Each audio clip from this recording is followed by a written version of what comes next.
पर आज भी वही अयोध्या, वही रामलला हैं। बंधुओं, कहना चाहूँगा, समझने की बात है, ये मानव का तन ही अयोध्या धाम है। हर मनुष्य प्राणी का तन अयोध्या धाम है। कैसे? अयोध्या के राजा दशरथ, हर मानव प्राणी के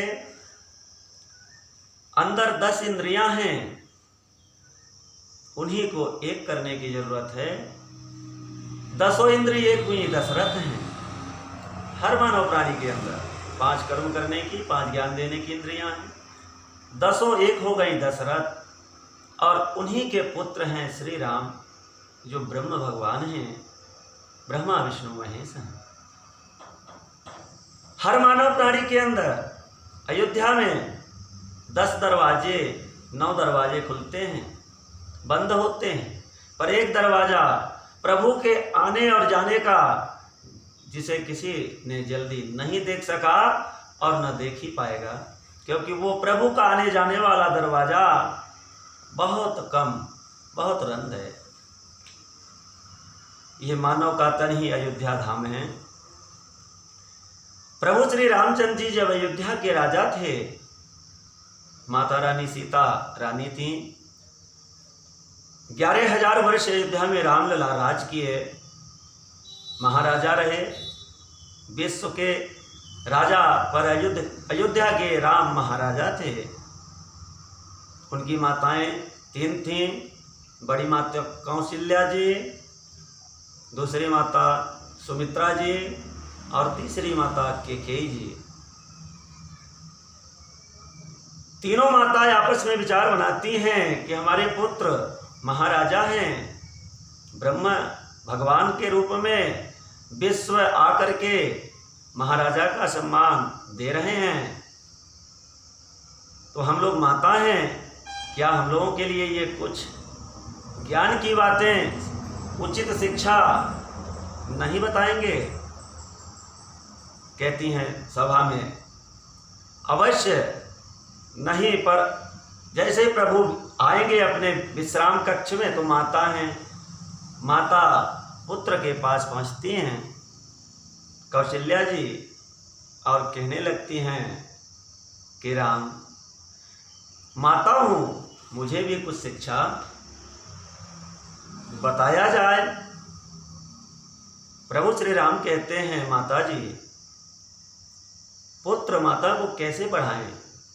अगर आप कहती हैं बताया जाए तो अवश्य आपको आज पूर्ण तरह आराम, अगले दिन आपको अवश्य पढ़वा दूंगा। जहाँ उचित होगा उसी स्थान पे आपको भाई लक्ष्मण के साथ आप चली जाना और पढ़ लेना मातेश्वरी। कहती हैं ठीक है। प्रभु श्री रामचंद्र जी भाई लक्ष्मण को बुलाकर कहते हैं, भाई लक्ष्मण, अगले दिन सुबह माता जी को पालकी पर बैठा के लेके जाना है जहाँ गाय और बछड़ों का लोग चलाते हैं, गाय बछड़े, और ले आकर के बैठते खुबार होता है जहाँ गाय गुरुओं को, तो वहाँ कहते हैं लेके जाना है जहाँ गाय ग्वाल रहते हैं। तो गाय और गाय के बछड़े कुछ विद्या माता जी को पढ़ा देंगे। भाई लक्ष्मण सोचे, भैया गाय और बैलों के पास आप भेज रहे हैं माता जी को? बोले अवश्य लक्ष्मण, वहीं इनको पूर्णतः ज्ञान हो जाएगा। बोले ठीक है भैया जी। अब सुबह हुआ, आदेश तो आदेश, लक्ष्मण भाई पालकी पे माता को कहारों से लेकर के और चल देते हैं। जैसे गाय वालों के खुबार के पास गए तो गाय तो जंगलों में चरने चली गई थी, पर गायों के बछड़े वहाँ छोटे छोटे थे। वहाँ जब पहुँचे तो गायों के खुबार के बगल में ही वही पालकी रखवा दिए, उतार दिए। माता जी बाहर आई।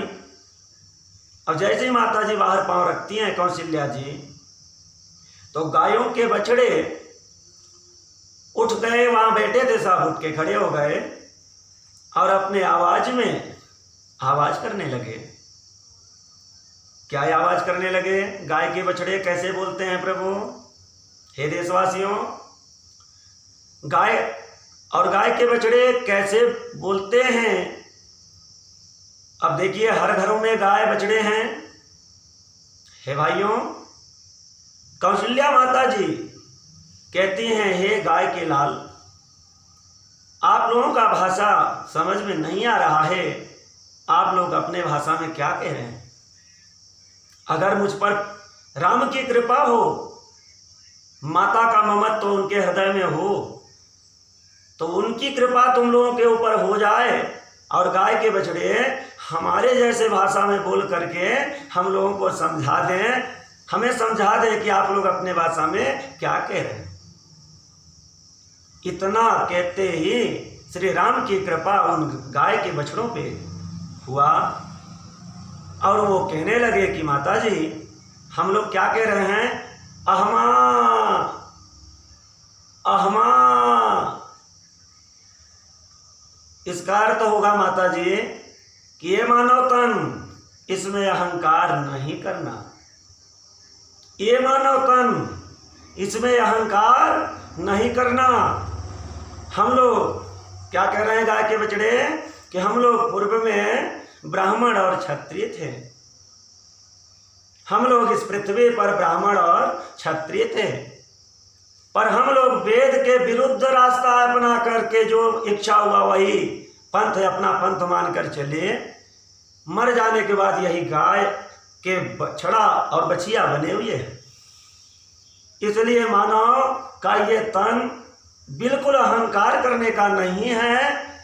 अहंकार करके अगर मनुष्य मर जाता है तो निश्चित है कि ब्राह्मण क्षत्रिय भी गाय और बछड़े का ही जन्म पाते हैं। इस प्रकार जब कौशल्या जी के सामने बछड़े बोले, माता कौशल्या जी तृप्त हो गई। उसी समय उनको पूर्ण ज्ञान प्राप्त हो गया कि वास्तव में ये शरीर ही अयोध्या धाम है और इसके स्वामी श्री राजा राम हैं, जो श्वास रूप में सबके अंदर बाहर कर रहे हैं। यही राम हैं, यही अयोध्या धाम है। बाकी अगर ये ब्रह्म राम निकल गए तो ये अयोध्या किसी काम की नहीं है, अयोध्या अनाथ हो जाती है। क्योंकि जहाँ राम वही सकल समाजो, जहाँ श्री राम वही सकल समाजो, जहाँ नहीं राम अवध के ही काजो, जहाँ नहीं राम। ये माता कौशल्या को पूर्ण बछड़े और बछवा बछिया ज्ञान दिए गाय के लाल कि हे माता, ये मनुष्य का तन ही अयोध्या धाम है और इसी अयोध्या धाम के राजा राम यही जो श्वास है बोल रहे हैं, तब तक ये अयोध्या है और राम निकल गए अयोध्या अनाथ। माता पूर्ण ज्ञान प्राप्त कर ली। मेरा इस संसार में कुछ नहीं है, ये 5 तत्व से शरीर बना है, बस इसमें मालिक राम है, वो निकल गए ये अयोध्या अनाथ है। पालकी में बैठाए लक्ष्मण, चलो पूर्ण ज्ञान प्राप्त हो गया। माता वहां से चली आई, प्रभु श्री राम के पास आई। प्रभु श्री राम पूछे माता, बोले राम मुझे पूर्ण ज्ञान प्राप्त हो गया।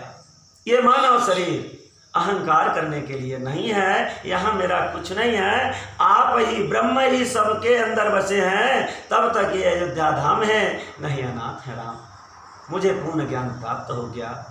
ये बात सुनी कि कई छोटी रानी, उन्होंने सोचा कि राम क्या मुझसे द्वेषभाव रखेंगे? वन मांगी थी, क्या मुझे कोई शिक्षा नीति की बात नहीं बताएंगे? ऐसा मान करके उन्होंने आई, बोली राम मुझे भी कुछ पढ़ा दो, कुछ शिक्षा नीति की बात बतवा दो। क्योंकि अपने माता को तो आप पूर्ण ज्ञानवान बना दिए। कहते हैं माँ अवश्य आज आप रुके, अगले दिन आपको अवश्य भाई लक्ष्मण के साथ भेजूंगा उचित स्थान पे जहां आपको पूर्ण ज्ञान हो जाएगा। माता रुक गई। रात बीता, सवेरा हुआ। भाई लक्ष्मण से प्रभु वही भेजे पालकी सजा के, फिर से माँ को लेके जाओ। और कहाँ लेके जाना है कि पाल लोग जहां बकरी और भेड़ी पालते हैं, कहाँ लेके भेज रहे हैं कि मैया को, कि जहां भेड़ी और बकरियों का पालन पोषण होता है, पाल नहीं होते हैं, पाल लोग करते हैं। आज तो सभी के घरों में, बहुत घरों में देख रहा हो रहा है, पर पाल लोग ज़्यादा करते थे। तो बोले वहाँ इनको ले जाना है और भेड़ और बकरियों के पास ले जाकर इन्हें पूर्ण ज्ञानवान बना के ले आना। ये आदेश भाई लक्ष्मण को प्रभु ने दिया। जब सवेरा हुआ, पालकी पर माता जी को बैठाकर जब भाई लक्ष्मण लेकर चले, जब पहुंचे जहां बच्चे थे, बकरियां भी थी, भेड़ भी थे, भेड़ी के बच्चे भी थे, और जैसे पहुंचे तो उनको लेके बड़े बड़े को चले गए चराने के लिए, और छोटे छोटे बच्चे वहां बकरी और भेड़ों के थे, वहीं ले जाकर पालकी उतार दिए। पालकी उतार देने के बाद वहां जैसे ही गायों के बच्चे, वैसे ही उठ उठ के छोटे बच्चे इंसान को देखकर दौड़ने लगे और अपने भाषा में आवाज करने लगे। बंधुओं, कैसे भेड़ और बकरी के बच्चे आवाज करते हैं बंधुओं, अपने भाषा में हर इंसान सुन रहा है, वो बोल रहे थे, पर माँ के कई नहीं समझ पा रही थी। उनको बड़ा नाराजगी महसूस होना हुआ कि राम मुझे क्या समझ करके भेड़ और बकरियों के पास भेजे हैं, ये कोई लगता है द्वेष भाव मेरे साथ निभा रहे हैं। पर हे बंधुओं, ऐसी बात नहीं है, वो मर्यादा पुरुषोत्तम है। हमारे भारत भूमि पर इंसान अंतिम श्वास टूट जाती है तो भी कफन ढककर विदाई की जाती है। ये वो धरती है जो अंतिम विदाई भी मर्यादा ढक के किया जाता है। वो मर्यादा पुरुषोत्तम क्या गलत भेज सकते हैं, पर माँ केकई को ऐसा आभास हुआ, और आभास होते ही अचानक उनके मन में लहरें आए कि नहीं, ऐसा भी नहीं हो सकता। अरे अगर राम की ममता मुझ पर है, माता का ममत्व है, अगर वो पुत्र मानते हैं कि नहीं मेरी माँ है ये भी, तो भेड़ और बकरी के बच्चे अपने भाषा से बोल रहे हो, नहीं समझ रही हूं, मेरे भाषा में बोल के बताओ क्या कह रहे हो। तो भेड़ और बच्चे बकरी के श्री राम की कृपा हुई और हम राम जैसे इंसान जैसे बोलने लगे। बोले माता जी, पहले हम लोग बोल रहे थे मैं, अब भेड़ी कैसे बोलती है मैं, लेकिन मैं बकरी कहती है, भेड़ी भी मैं कहती है। तो मैं बताती है कि मैं, हम लोग कह रहे हैं कि मनुष्य होकर मेरा मेरा मत करो।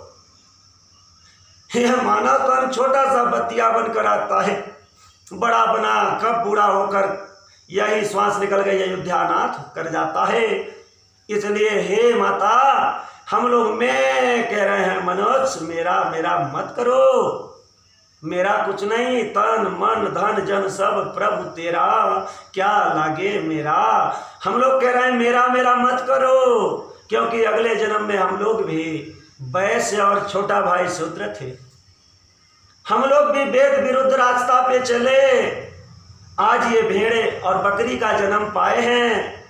पता नहीं कब कसाई नटई पे आरा दताता है। हे माता जी, इसलिए मनुष्य कभी भी मेरा मेरा मत करे, नहीं मरने के बाद भेड़ बकरियों का जन्म यही मिलता है। केकई मैया को पूर्ण ज्ञान प्राप्त हो गया। केकई माँ ने कहा कि जय हो श्री राम की, जिन्होंने मुझे भेजकर भेड़ और बकरियों के पास पूर्ण ज्ञानवान बना दिए। अरे मुझे तो पूर्ण ज्ञान प्राप्त हो गया, मेरा कुछ नहीं है। ये तन अयोध्या है, इस अयोध्या के मालिक राजा राम हैं, जो श्वास रूप में अंदर बाहर संसार के सब आत्मा सब इंसान में अंदर बाहर कर रहे हैं। ये निकल गए, ये अयोध्या किसी काम नहीं, अनाथ हैं। इसलिए मुझे पूर्ण ज्ञान प्राप्त हो गया, मेरा यहाँ कोई नहीं, केवल ब्रह्म ही। जब तक श्वास है तब तक ये संसार दिखता है, और नहीं संसार अंधेला में, ये तन ही यही मिल जाता है मिट्टी में, अयोध्या अनाथ हो जाती है। अब ये आत्मा ईश्वर के पास जाकर अपने किए हुए फिर नाना जन्म तिरिय पशु पंछी योनियों को पाता है। इतना पाने के बाद भी अब देखिए एक माता बची, वहां से ये पढ़ के विद्या आई, और जैसे ही आई राम जी के पास, भगवान श्री राम ने कहा माता आपने क्या विद्या पढ़ ली, कुछ मिला आपको? बोले राम मुझे पूर्ण ज्ञान प्राप्त हो गया, मेरा यहाँ कोई नहीं। ये अयोध्या अनाथ हो जाती है जब श्वास निकल जाती है, श्वास ही तो राम है। इसलिए ये मनुष्य का तन ही अयोध्या धाम है। राम मुझे पूर्ण ज्ञान प्राप्त हो गया। अब ये बात जब गया तो तीसरी माता सुमित्रा जी भी दौड़ी चली आई कि प्रभु हमें राम कुछ नहीं पढ़ाएंगे, हमें भी क्या कुछ नीत नहीं बताएंगे। उन्होंने कहा कि तू है कौन, अगले दिन आकर बताना कि तू कौन है, तो तुझे भी अवश्य बताऊंगा, किसी से पढ़वाऊंगा, पर तू है कौन ये अगले दिन आके बताओ आप कौन हो। वो विस्मित हो गई कि हे भगवान मैं कौन हूँ, अब ये क्या बताऊंगा, सुबह क्या बताएंगे मैं कौन हूँ। रात दिन बीता 24 घंटे, जब समय हुआ तो आत्मा में आवाज आई कि ब्रह्म हूँ, ब्रह्म हूँ, ब्रह्म हूँ। प्रभु के सामने पहुँचती हैं, पूछते हैं तू कौन है? बोले राम मैं ब्रह्म हूँ। अरे बोले बताओ अब क्या पढ़ना बाकी है? आप जान गए कि ब्रह्म है, ये आत्मा ब्रह्म निकल गए तो ये अयोध्या अनाथ हैं। तो बोलो यहाँ क्या है? बोले राम यहाँ ये श्वास ही आप हैं, बाकी सब अनाथ। तीनों ज्ञान प्राप्त कर लें, अयोध्या नगरी में आनंद मनाने लगे, आनंद भवन हो गया, और यहाँ कोई नहीं, किसी का नहीं। इस भाव से जब तक रहें धर्म और कर्म करें, अमृत बोलें, अगले आत्मा को भी अमृत दें, अगले आत्मा को भी तृप्त करें। इसी प्रकार दो कड़ी और कहता हूँ।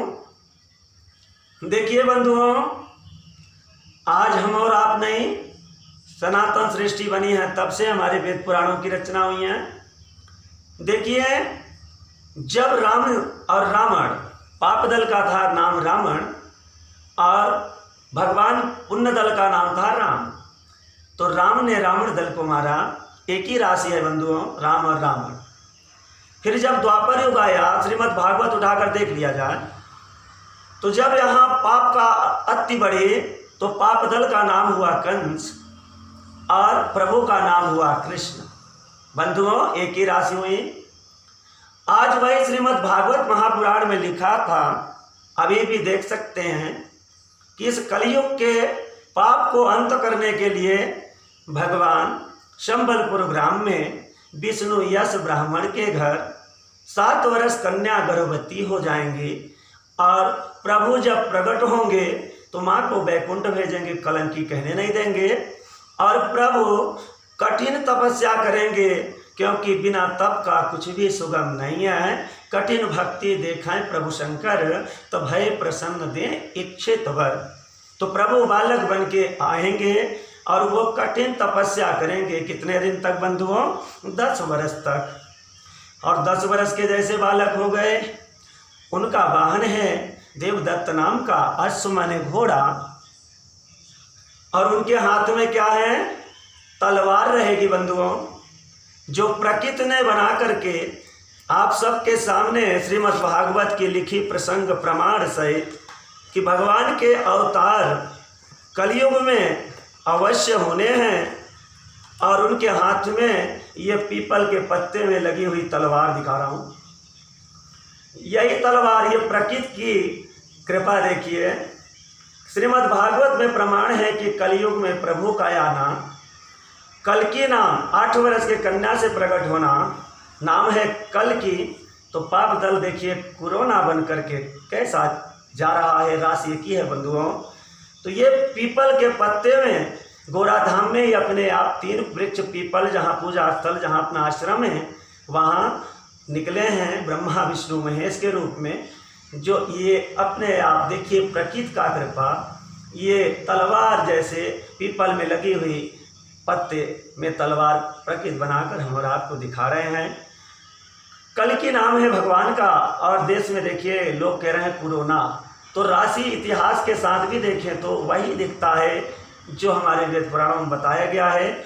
और दूसरा दिखाना चाहूँगा कि अखंड ज्योति विश्व कल्याणार्थ 12/4/2011 को जो गोराधाम में प्रकट हुई हैं, ये प्रकृति ने ही पीपल वृक्ष से दूसरा रूप दे चुके हैं, जो अखंड ज्योति जैसे ही वासुदेव भगवान के ये प्रकृति बनाकर भेजे हैं। बंधुओं दर्शन करें, 5 रूप में प्रकट हुए हैं।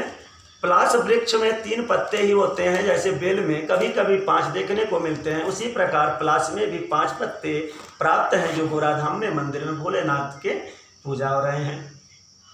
देखिए पीपल में जड़ में नारायण, तना में हरि, डालों में केशव, शाखाओं में गोविंद और समस्त पत्तों में ब्रह्म का वास है। हर फलों में पीपल के 33 करोड़ देवी देवताओं का वास है। हमारे हिंदू धर्म में जब रामचंद्र जी अयोध्या से जाना चाहे थे तो कल्प वृक्ष भी बोले कि प्रभु आप अगर चल रहे हैं तो अयोध्या अनाथ हो रही, हम क्यों रुकेंगे। भगवान बोले कि नहीं, अयोध्या को भी रहना है और कल्प वृक्ष आपको भी रहना है। तो कल्प वृक्ष बोले प्रभु आप, तो बोले कि हम भी रहेंगे। भाई अयोध्या रहेगी तो हमको तो रहना है, क्योंकि मनुष्य का तन ही अयोध्या, अब मनुष्य की सृष्टि यहाँ होगी तो हमको तो अयोध्या में रहना है। मानव का तन ही अयोध्या धाम, राम श्वास है तो रहना है। तो बोले कि अयोध्या में तुम रहना ही है। बोले कि हे कल्प वृक्ष, तो आपको भी यहाँ रुकना है। तो यही पीपल के रूप में, जो हम और आप हिंदू धर्म में अपने पीपल वृक्ष की पूजा करते हैं, इनको वृक्षों का राजा कहते हैं, वृक्षराज। इनकी वंदना अवश्य हमारा हिंदू धर्म करते हैं और सबके यही मालिक हैं। वृक्ष रूप में ये साक्षात श्री राम हैं, गोविंद भगवान हैं। तो देखिए बंधुओं, आज अगर हम और आप पीपल वृक्ष में शनिवार के दिन सुबह से शाम तक 33 करोड़ देवी और देवताओं का, समस्त देवताओं का वास होता है। अगर जो भी हमारे हिंदू समाज के लोग, हमारे देश के लोग, किसी भी समाज के हों, अगर पीपल जड़ में शनिवार के दिन अगर जल डालते हैं और वहाँ दीपदान करें, जल डालने के बाद दीपदान करते हैं, तो निश्चित है कि समस्त देवी और देवताओं की कृपा अवश्य पाते हैं, सुख समृद्धि आती हैं। क्योंकि पीपल जल चढ़ावें अदीपदान दे बहु सुख पावें। तो पीपल वृक्ष हमारे साक्षात वृक्षों में वृक्षराज हैं। ओम हुतभुग्वाश गोविंदश सदा प्रिय अशेष रम्य पापम वृक्षराज नमस्तुते, ये इनकी वंदना है। वासुदेव भगवान सबकी रक्षा करते हैं, वही वासुदेव श्वास के रूप में संसार सबके आत्मा में समाहित हैं। ये दुख की घड़ियाँ हैं, यही रास्ता है कि पीपल वृक्ष में शनिवार को पानी डालें और शनिवार के ही दिन उल्टे टाइम सूर्यास्त न होने के पहले दीपदान करें, तो बहुत पुण्य और सुख प्राप्त होते हैं। यही अपने धर्म और कर्म के रास्ता हैं, यही मानना है और हमें आपको मानकर चलते रहना है। और चलते रहते एक दिन अवश्य सुख समृद्धि शांति पाते हुए अंत में अपने मोक्ष धाम को भी पाना है। यहाँ से सब कुछ छोड़कर हरिधाम जाना है। वाणी विराम करता हूँ। जय श्री राम।